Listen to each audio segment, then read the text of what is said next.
he is trying to find his place in the world between China and the West. And so I'm not so sure that he has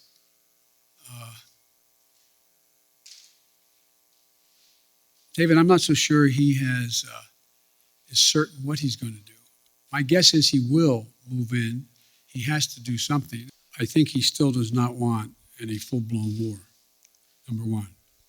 Number two, do I think he'll test the West, test the United States and NATO as significantly as he can? Yes, I think he will. But I think he'll pay a serious and dear price for it that he doesn't think now will cost him what it's going to cost him. And I think he'll regret having done it. But if they actually do what they're capable of doing with the force amassed on the border, it is going to be a disaster for Russia if they further invade Ukraine, and that our allies and partners are ready to impose severe cost and significant harm on Russia and the Russian economy. And, you know, we're going to fortify our NATO allies. I told them on the eastern flank, if in fact he does invade, I've already shipped over $600 million worth of sophisticated equipment, defensive equipment, to the Ukrainians. The cost of going into Ukraine in terms of physical loss of life for the Russians, they'll be able to prevail over time, but it's going to be heavy. It's going to be real.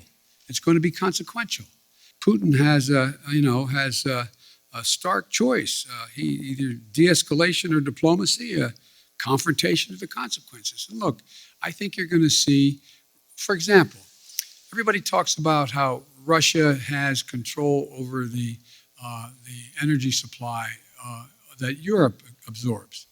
Well, guess what? That money that they earn from that makes about 45% of their economy. I don't see that as a one-way street. They go ahead and cut it off. It's like my mother used to say, you're biting your nose off to spite your face. It's not like they have all these wonderful choices out there.